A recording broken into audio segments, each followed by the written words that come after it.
Hi, everyone. It's Steve Politi from NJ Advanced Media. This week's Rutgers Rant is brought to you by the New Brunswick Development Corporation.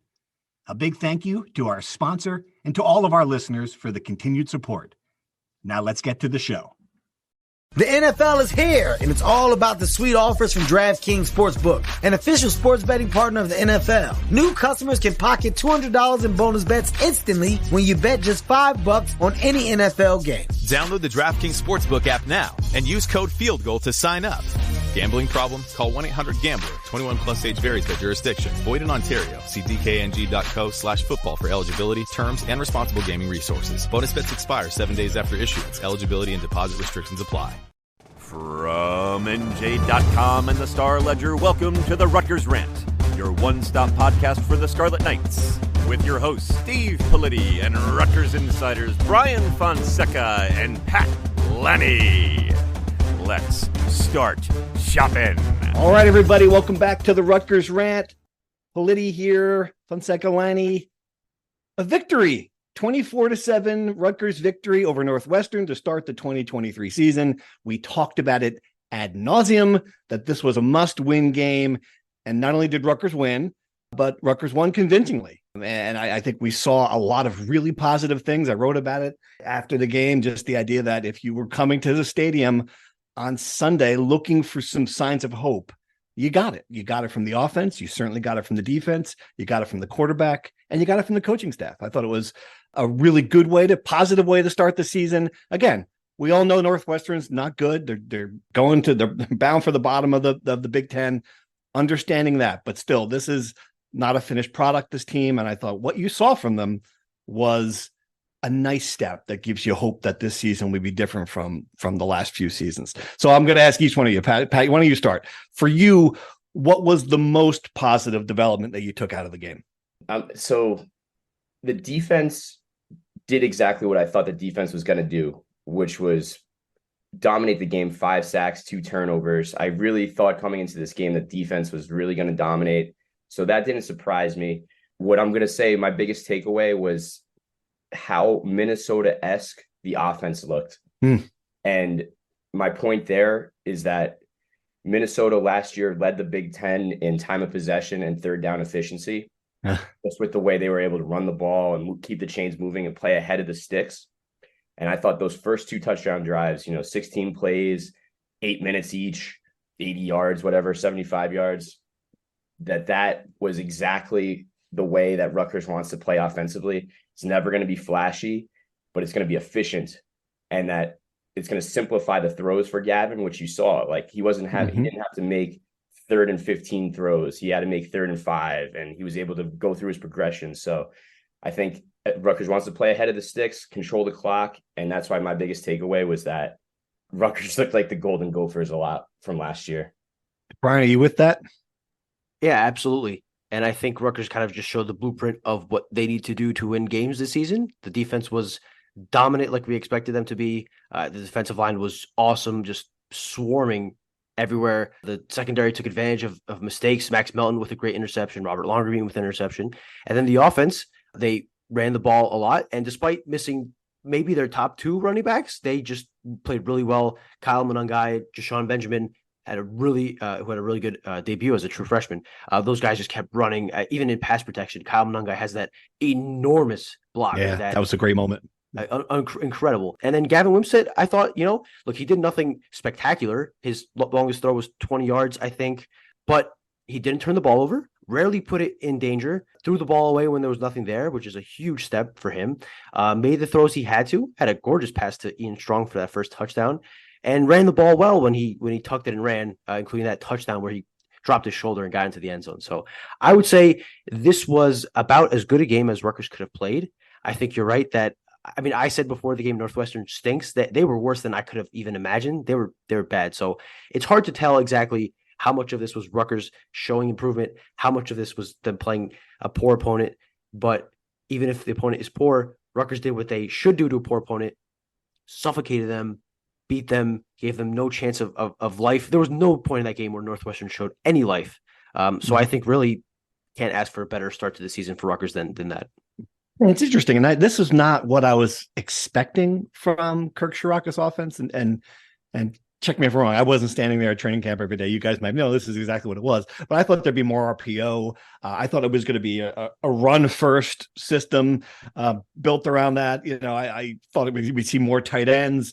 But they put 3 receivers out there and they put the ball in the quarterback's hands and said, okay, all right, this is on you. And that to me is a really good sign because it shows they trust Gavin Wimsatt. They talked all off season about making sure that he protected the football, and a couple of times on that very first drive threw the ball away. And that's a great sign. That's a quarterback who's figuring it out. Dead plays dead. And then he bounced back from a couple of bad throws, which I thought was another positive sign. Like, he clearly is confident in a way that he wasn't in his first couple of years. And as I wrote this morning, this shouldn't be as a surprise. He arrived here, he's 17 years old. We forget about this. Like, he's a high school senior. He had 8 months from his graduation. He stepped foot on campus. Now he's 19. He's going to turn 20 next month. I mean, yeah, even in this instant gratification world, we probably expected too much from him. Pat, maybe he's right. Maybe he's right where he was supposed to be right now. When I went back and did that history of Rutgers quarterbacks and development or lack thereof, if you read the article, right.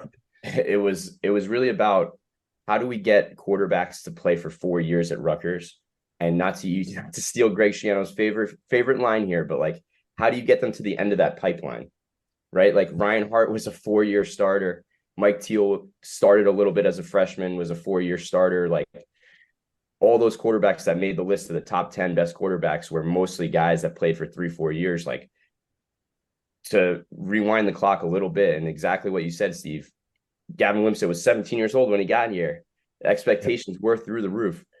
Even to go back to the guy who, if you want to bring up Tom Savage, right? Like, that's the guy that Wimsatt always gets compared to because he was on equal footing in terms of the recruiting ranking or whatever.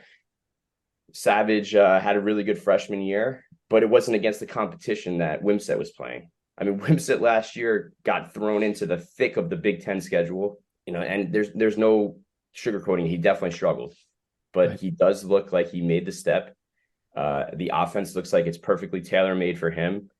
And one thing I did notice about the offense was they were letting that play clock run and run and run. Mm-hmm. So I'm standing there waiting for the snap. And I think that's very intentional. I think like Rutgers wants to slow everything down in the grand scheme of things so that he makes better decisions, has time to process. And, you asked about Ciarrocca's offense. I think this was exactly what we saw in training camp and exactly what I expected. It was a great line. You mentioned this, slowing it down. Great line from Max Melton after the game is like, he called it bittersweet. And he's, last year we were on the field the entire game. This year I was wondering, am I going to play? Which is like a great point. They only had 8 minutes in the first half. And so you're looking, well, the defense has been quiet. Well, of course the defense has been quiet. They've been on the sideline. And then you saw in the second half, they got out there more and they were rested. Brian, I mean, I think that's a big part of it. Like, when I thought of that team last year, the games they had a chance to win in the Big Ten and didn't win, they were asking the defense to just, we need you guys to pull a miracle here. We're going to give them the ball, the other team the ball 15 times on your side of the field. All you have to do is stop them every single time and maybe win this game. That wasn't the case this time. The defense was out there 22 minutes and rested and rotating guys in that so even then. And someone asked, like, well, why did you have the starters in the game at the end? Well, one, they wanted to preserve the shutout, and two, they hadn't played a lot. Right. It's not like they were playing excessive amount of snaps and they're in danger of getting hurt. They played probably less than they usually would in a normal game. Yeah. And to your point in the rotation, the defensive line, the strength of this team, maybe alongside running backs, is so deep, and they just can't. You could see how good they can be when they're all fresh. I mean, aside from maybe Wesley Bailey, who got dinged up in the first half, didn't come back in the second half. Greg didn't seem overly concerned about that. But aside from him, everyone's playing, rotating a decent amount of snaps, and everyone makes a big play. Renee Conga has a big game. Mo Toure in his return from the ACL tear last year has a few big plays. Seemed like I was watching them during the alma mater. He's next to Greg Schiano, and I couldn't tell if it was sweat because it's really hot out, or if it looked like he was tearing up, emotional about being able to be back on the field. You look at just Maida Hanatu had a tackle for loss. I think they had 5 sacks, 8 tackles for loss, and just about 8 guys that got into that. I can't remember the exact number. I believe it was 6. The point being that the wealth was shared around. There was no one dominant guy. The unit was really dominant. And I do want to talk about, on the other side of the ball, another unit, wide receivers. I know we spent a lot of time in the offseason wondering who's going to be the guys that are going to step up and take over the snaps they lost in the offseason. I don't know the exact numbers, but it seemed like a bunch of guys got touches. Isaiah Washington had a big game. Chris Long, Christian Dremel got a couple catches. Jaquick Jackson had a couple catches. Just it seemed like no one really stood out. No one had a big game, but they had a bunch of guys having solid games, which bodes well, I think, because if you can spread around the wealth and give Gavin Wimsatt more targets, the more the better. Absolutely. All right. And you mentioned the defensive line. We would be remiss not to mention Marquise Watson, their coach, 28-year-old guy, more like a big brother from what Aaron Lewis told me to that defensive line, was not at the game. He had a health scare during the week, and they rallied around him from what I understand. And first of all, Marquise, you listen, hope you're feeling better. Number one. Number two, I mean, again, that's like, we've heard a lot about family and community and all that stuff, but they're trying to build with the culture. I think that's obviously a good sign, and all the defensive linemen who came into the post-game press conference mentioned that. Yep. And we don't have many details about it. They're obviously respecting Marquise Watson's privacy, given it's a medical event. But I spoke to someone this morning who said he sounds like he's doing much better, which is a good sign. And from the sound of it yesterday, they expect him to be back soon. I believe Kirk Ciarrocca said that they're optimistic they'll get him back soon. So hopefully by next Saturday's game against Temple, he'll be back on the sidelines. What I love about a home college football game is like there's a game within a game, the best way to put it. And the scene at the stadium, it was fun. I mean, it was a good crowd. I thought. Funny. Like, I'm usually the guy who says, I give a crowd number and that's, come on, this isn't the right. I thought it was like really like well attended, to the fact that I got a couple emails like, man, you called the stadium packed. It was not packed. I'm like, wow, it looked packed to me. I mean, who knew I would have been on the other side of that? But so my favorite part of this was, and I'll set the scene, Pat, for those readers. We're sitting there in the press box. You finally wait for like the first football game of the year, get to have something in front of us, see what this team looks like. And all of a sudden, Fonseca disappears. He's out. He's gone. He's out in the stadium. The news. Dylan Harper is in the building, and he was into the concourse, running around, following it. So it was just funny to kind of watch that unfold. I looked over at Lanny. I'm like, what happened to the other guy? And that was it. So that was the big news. And I mean, I don't know. We've kind of speculated on this, and Brian, you can tell me what you saw out there with him, but I cannot imagine, again, like if he is going to spend like an entire Sunday afternoon around 50,000 Rutgers fans and his big brother and soak in the scene here, he's not going to Kansas, right? I mean, come on. The fact he wasn't at Kansas this weekend is a great sign, because they were trying to they had a 4 or 5 really high level recruits there this weekend on an official visit. There was reporting that they wanted Dylan to join that group. There was speculation that he might. So to see him come to Shai Stadium instead is a great sign. I was told he's there just visiting because his brother wanted to come to the game. It's his last weekend before he goes back to Toronto to prepare for the NBA season. And Dylan decided to hop along. Him and a couple of their friends, Zay Brown, a fellow teammate from Don Bosco, was there as well. So that was part of it. But the fact that he is at a football game, a packed football game, and he got to see the reaction that people have to him, again, is always good. So to take you through the Harper Hysteria I went from Messi Mania to Harper Hysteria. I'm sitting in the press box, and there's about 20 minutes till kickoff, and I look at the student section, and there's this giant tarp that says Harper University. And I'm like, wow, that's interesting that the football fans are doing a basketball tarp at a football game. Let me go take a photo of it, because I like to take photos of the Riot Squad's tifos and what have you. And I take a photo, and I'm chatting with a couple people, and one kid's like, yeah, he's gonna commit today. I'm like, because of the sign? He's like, yeah, he's gonna be at the game. He's gonna be here. I'm like, there's no way. There's no way. And I talked to a couple people and confirmed it. Yes, Dylan Harper was expected to be at the game. He pops by, gets a nice little pop from the crowd when he walks by, stands on the sideline where the recruits usually do. Pat Hobbs comes over, introduces himself. His wife introduces herself. Tony Petitti, the Big Ten commissioner, gets introduced to Dylan Harper and Ron Harper Jr. And then they go to their seats, and everyone seemed like they were like, is that Dylan Harper? Like, I seemed like some people sitting around him were kind of in awe of like, is this really him? It was quite the scene. He eventually, around the second quarter, walked out of his seats, went to the concourse, and I believe went into the club area. A lot of fans in that area took photos with him and posted it on Twitter. Yeah, he didn't take a photo with the poster. My understanding is that is an NCAA violation, and Rutgers does not want to get NCAA violations, obviously. But can you imagine the stuff they care about? That's what they're worried about. It's very silly. It's very silly. But to wrap this point around, yes, if Dylan Harper comes to that game like that and sees the crowd reaction to him, I think if for some reason he ends up doing an about face and not choosing Rutgers like we all expect, it won't be for a lack of trying from Rutgers fans and love from Rutgers fans. So yeah, it was an interesting side quest to the first football game. I was excited, like you said, for months to finally get a look at Gavin Wimsatt's offense. And I'm spending, a few minutes during the game running around after a basketball recruit. So he went into that club and it's like it's Governor Murphy and Tammy Murphy were there. And it was the real VIP is here, Dylan Harper. And so the governor is, oh, hey, look, Dylan Harper's in the club. Yeah, it's just funny stuff. Steve, why don't you tell the fans and listeners what you were saying in that moment when Pat Hobbs got on the mic and was like introducing Ron Harper Jr. Like, this is it, Rutgers fans. We can shut it all down here. Come on. If he had grabbed the microphone and walked out to the R at center field, at the center of the field, and said, "I just want to say, y'all, I'm bleeping coming." The stadium would have just been sucked into the center of the earth. There'd be no Piscataway left. It would have just been, that's it. We're done here. That's the high point of Rutgers athletics.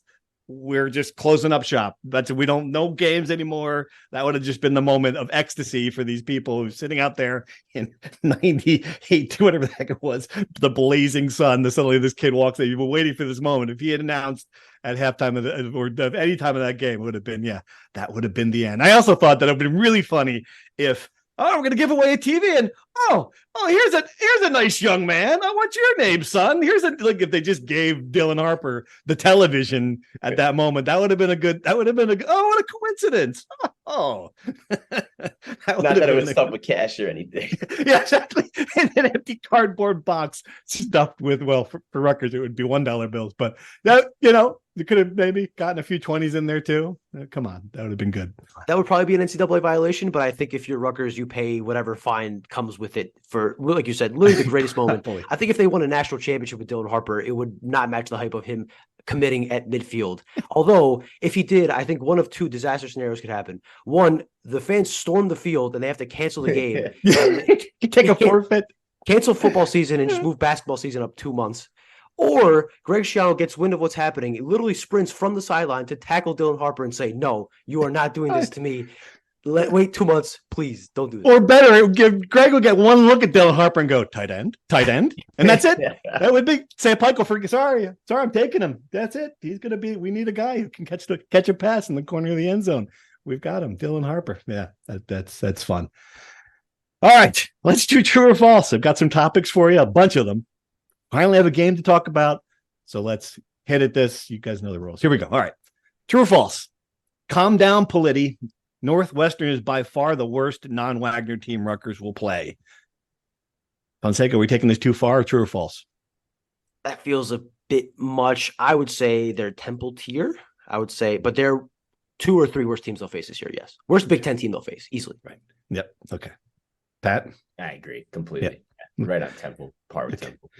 True or false? 53,000 was the announced crowd, and that number is way off. Brian, true or false? You love putting me in this situation, don't you? I love, of course. I know what you're going to do. Well, I'll just say this. The capacity crowd at Shai Stadium is listed as 52,454. Mm-hmm. Maybe everyone was hiding in the concourse in the shade because it was very hot. That's certainly possible. It was very hot. Mm-hmm. Maybe the entire second deck being mostly empty was because people didn't want to be standing on the surface of the sun. I'll give them the benefit of the doubt. But to answer your question, I'll say false. It was not way off. Okay. Oh, you think it was for like 50,000, 40,000? What do you think? I will say, I'm no Jerry Carino. I will say 35 to 40 though. That sounds about right to me. Okay. That? I'm going to say a little bit higher, but it was definitely not every seat was taken in crowd. There were definitely big gaps. There was a lot in the upper deck, but again, like you mentioned, it must have been miserable to sit there. What I will say, it was packed in the lower deck, and the student section was great. So it was a good college atmosphere. So I'm going to say the number way off false. I will agree that it was a good crowd. I'm not trying to say that it was a great crowd. All things considered, a tremendous crowd. I'm just saying there's 53,000 people in a 52,000 person stadium. All right, true or false? The most underrated thing we're not talking about. Just 2 penalties. Wow. Hey, Rutgers Rant listeners, it's Steve Politi from NJ Advanced Media. We appreciate you supporting this podcast and the sponsors who help us continue doing it. This week's podcast is brought to you by the New Brunswick Development Corporation. If you listen to this show, you love Rutgers. And if you love Rutgers, you know the positive impact that DevCo has made on the campus and its community. We thank the New Brunswick Development Corporation for its continued support and for helping make this podcast possible. Now back to the show. Pat, true or false? It was a huge problem last year. Yes. Huge and just problem last year. I mean, no false starts. There must have been 15 false starts a game. I don't know. I'm exaggerating. It's not the most underrated, but it's up there. Okay, Brian. It's up there. True or false? I'll say true. I was actually doing some early film review stuff and looking this up. Rutgers averaged 8 penalties a game last year. Yeah, wow. That's good. That's a good one. True or false? The most underrated thing we're not talking about was no sacks. Wow. Pat, is that the development you went, really? Let me double check that. True or false? I mean, if you don't have Gavin playing the way he plays without that, so I'm going to say true. I thought the offensive line was great. Brian? I'll say true. That actually stunned me. Yeah, I don't remember a sack, but I would have thought, when's the last time Rutgers didn't give up a sack in a game? Yep. Good pass protection. This is true for me. 100%. Good pass protection, and a couple of times Gavin stepped up in the pocket and eluded pass rush. So that was another good sign. All right, true or false? The biggest concern coming out of week 1 is the lack of separation by the receivers. We've talked about that ad nauseum. Pat, is that still a concern? True. True. You think this is okay? True. Brian, is that your biggest concern?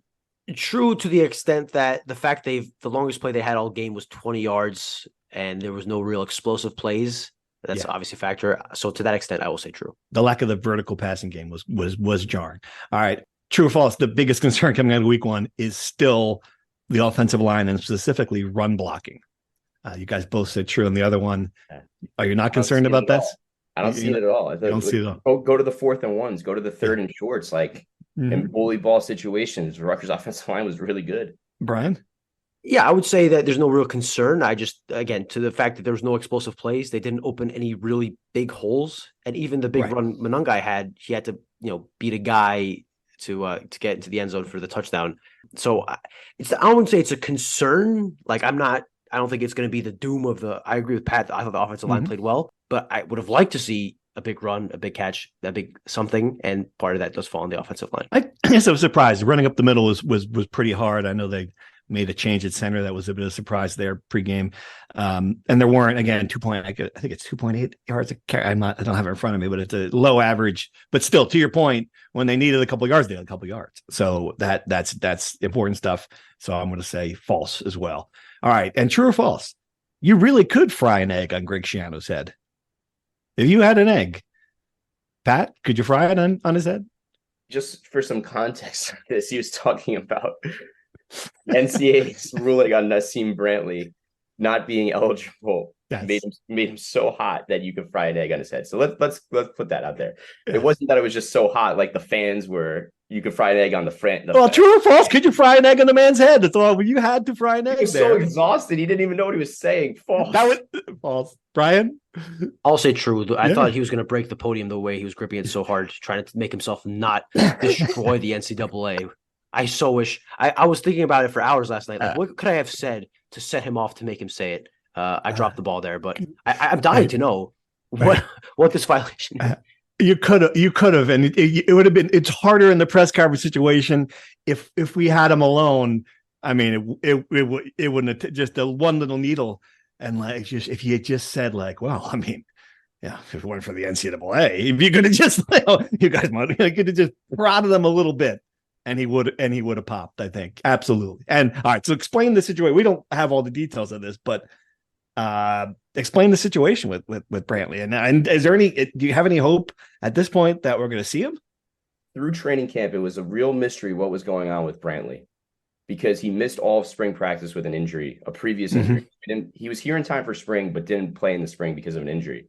Then all of a sudden he wasn't really out there, and there were rumblings, maybe he's hurt. I don't know what exactly was going on, but it turns out it's this violation that we have no clarity on. So really hard to say, but I wrote a couple pieces at the time when he transferred. Like, this could be a guy that has the body. He landed on some NFL draft boards. Like, there were high hopes for this guy. Yeah. Brantley. The two things that stick out. So he obviously this is not just a one-time thing for Rutgers and Ciano. He was angry about the Drew Singleton thing last year when Singleton wanted to come back and after putting his name in the draft, furious about that, and he didn't get that appeal. So to have another one come against them, and yeah, it's just come back to this a lot, like the stuff that the NCAA is still trying to rule on. Like, I mean, I could tell you a million things, like the woman from North Carolina who has to give up the 80 grand she won at the US Open because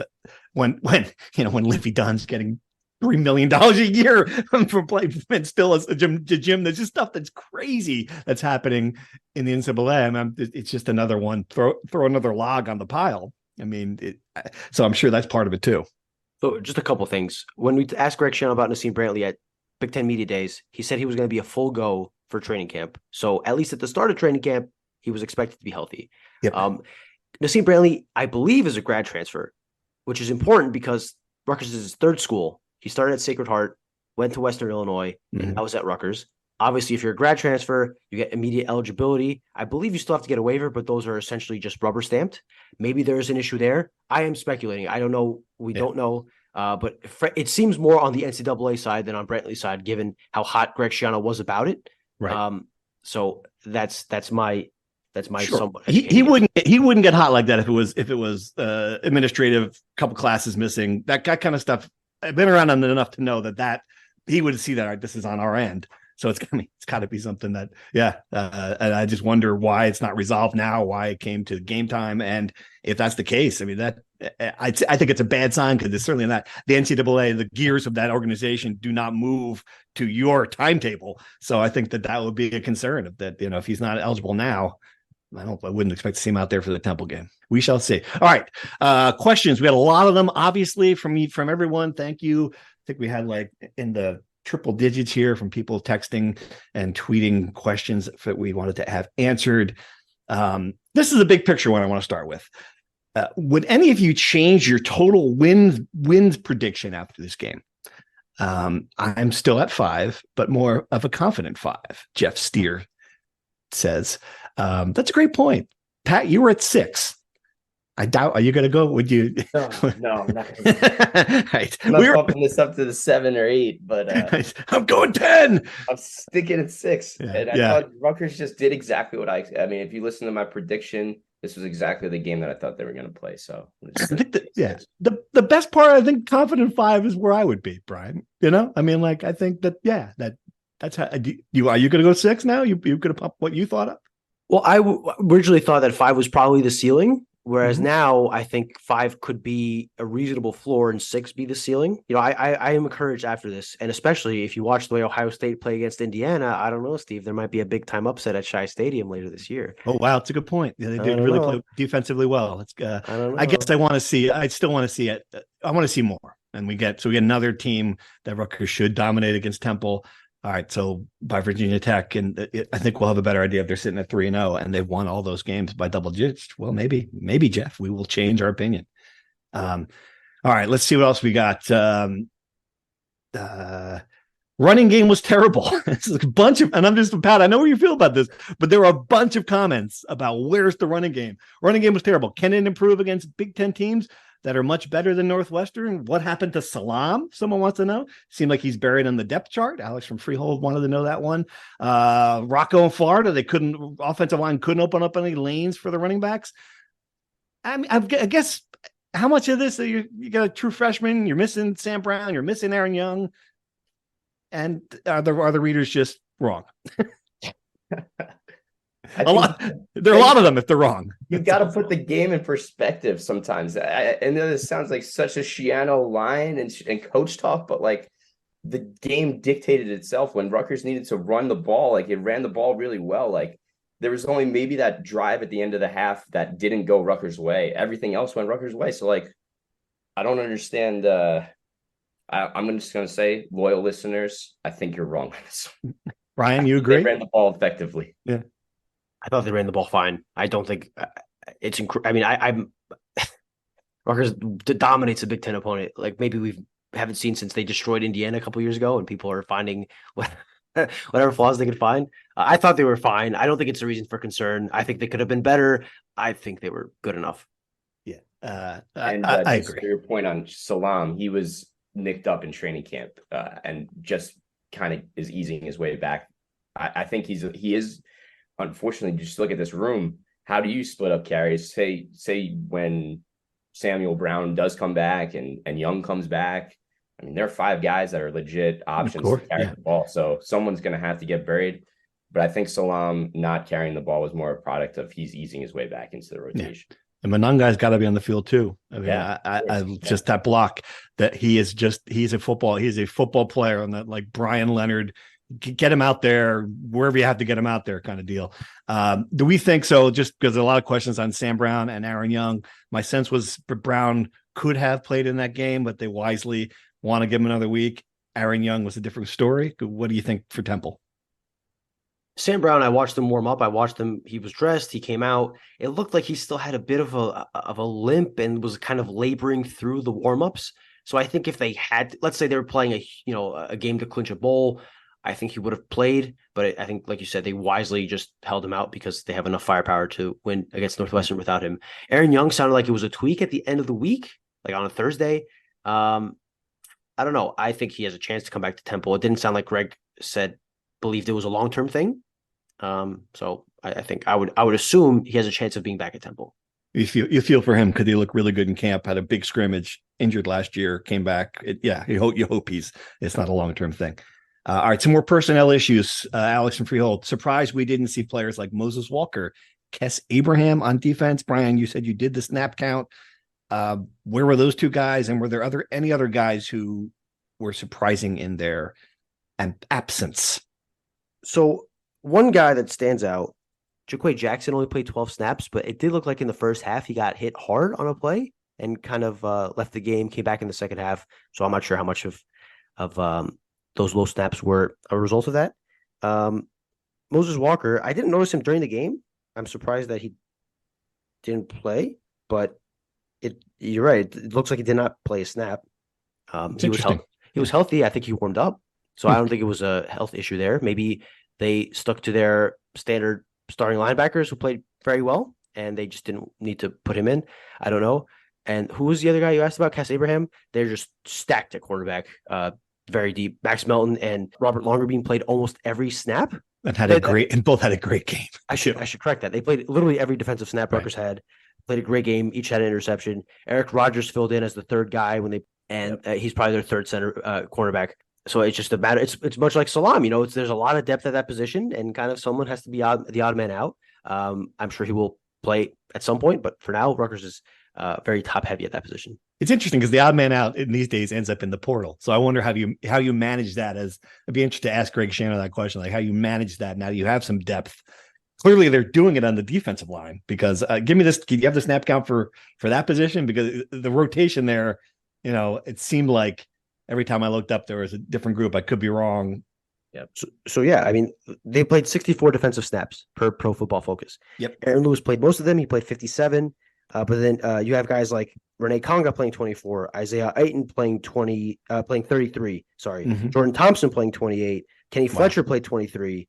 Wesley Bailey played 13, but that was injury related. So yeah, a ton of guys playing. Dozens of. Is Bailey okay? Well, is Bailey okay?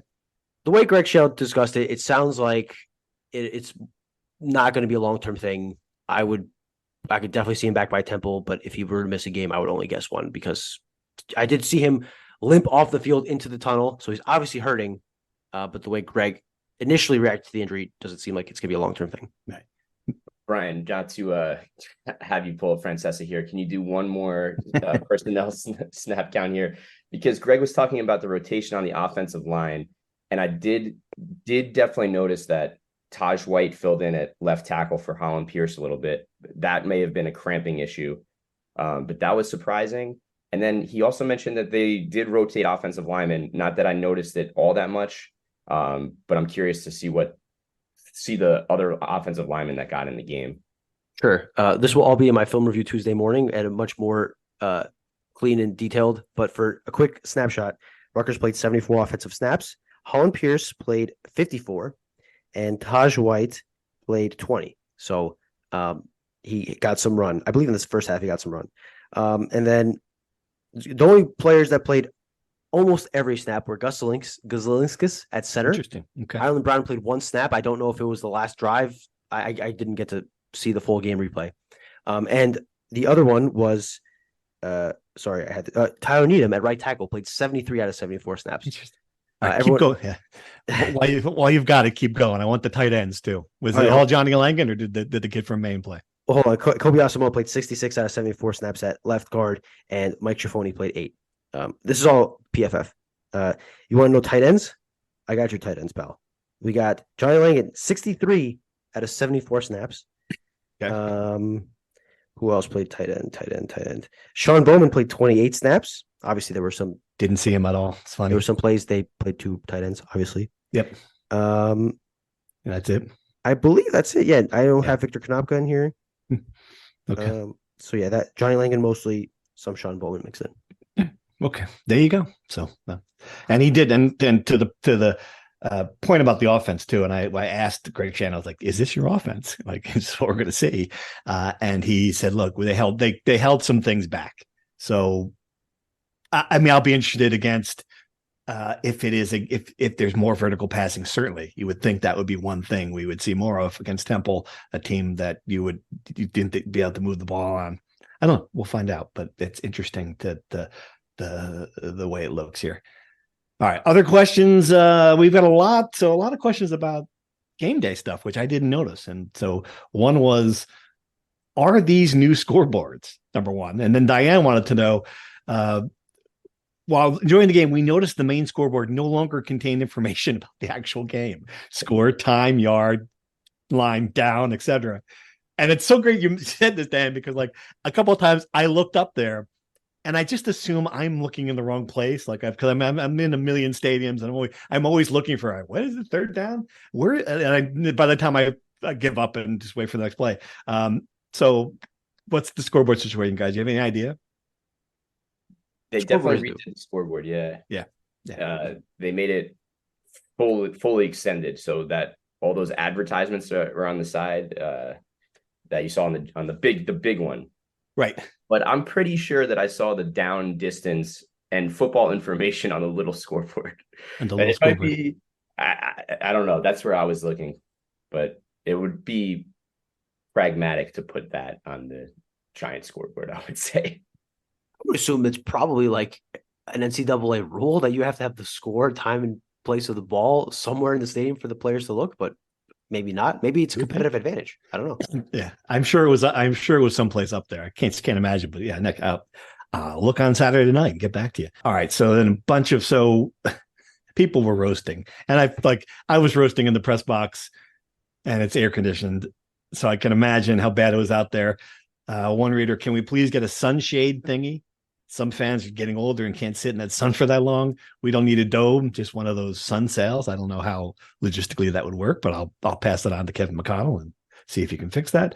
And they also wanted to know how much revenue is beer generating, because it's $15 a can. My poor dad paid for my popcorn and his beer and got no change for his 20. Yikes. And so I got to just tell, this is obviously not just Rutgers. If you go to Yankee Stadium, you can get like a can of Pabst Blue Ribbon for $17. This is just the world now. But yeah, I'd be interested to know if alcohol sales have ticked up. I'm sure you guys don't have the answer. Pat wrote about this in the summer. You did. Did he? Trying to pull it. I was on vacation for that one. Yeah. July 7th. Oh. Yep. I was in Hawaii. The athletics department grossed more than $1.6 million in alcohol sales at Shai Stadium and Jersey Mike's Arena. Huh. Not too shabby. And this is before. That money goes to offsetting scholarship debt, which exceeds more than $16 million. So they knock off a little bit of the scholarship funds. And this is another good one.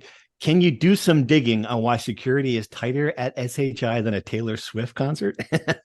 I waited 25 minutes in line only to find my wife couldn't bring her tiny purse in. We shuttled from Livingston to go all the way back. It's a long story. So there's lockers there and there are lines for the lockers. All right. I think we all, if you've gone to the Rutgers games for years, and I don't have to wait in, we don't have to wait in, and we've got a press pass, go straight in. But this has been a familiar theme. Like this, I guess the scanners worked this game, but this game it was the security line. I don't know what to tell you. I mean, I think the only answer here is to not bring a bag. That just you don't bring a bag to any stadium. If your wife has a small purse, tell her sorry, put it in your pocket. Don't bring a bag, and just get there 20, 30 minutes before, get early. I mean, it's just always going to be something. Yep. And that's true for, I would say, most venues, most sporting venues, most concert venues. Just that's the way it is. A lot of people, small space, everyone's trying to get in at the same time, is what it is. Isn't the big thing at the Taylor Swift concert with the wristband exchange or the trade bracelets? You can sneak those in, but you can't sneak those into a Rutgers game. Can't get that by security. No, exactly. Yeah, it's tough. It's Let's do a bracelet exchange outside SHI Stadium. That'd be cute. I'm surprised we don't have that at the boardwalk. Right. So this is a great line. Ryan Dunleavy. There we go. If you read all Rutgers things and you're a subscriber to Post Plus, Ryan Dunleavy, a former Rutgers beat writer, was at the game. And he works for the Post now and had a good interview with Pat Hobbs about the Big Ten. But there's a line in there that Pat Hobbs was like, "I want a roller coaster on the boardwalk." That's like his last.